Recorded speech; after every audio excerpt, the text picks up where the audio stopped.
Hi! எல்லோரும் எப்படி இருக்கீங்க? இன்றைக்கி நம்ம முடக்கத்தான் கீரை வச்சு ஒரு சட்னி ரெசிபி தான் பார்க்க போகிறோம்.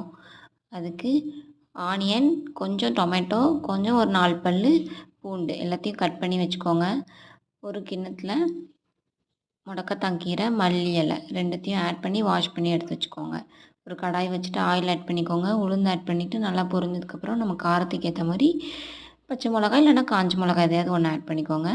பூண்டு ஆட் பண்ணிவிட்டு ஆனியன் ஆட் பண்ணிவிட்டு நல்லா வதக்குங்க. அதுக்கப்புறம் நம்ம கட் பண்ணி வச்சுருக்க தக்காளி, கொஞ்சம் சால்ட்டு ஆட் பண்ணிவிட்டு நல்லா வதக்குங்க.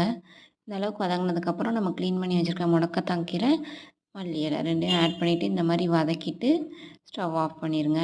அதுக்கப்புறம் சட்னி அரைச்சி லாஸ்ட்டாக தாளித்து தோசையோடு வச்சு சர்வ் பண்ணுங்கள். ரொம்ப நல்லாயிருக்கும். ரொம்ப ஹெல்த் பெனிஃபிட்டும் கூட.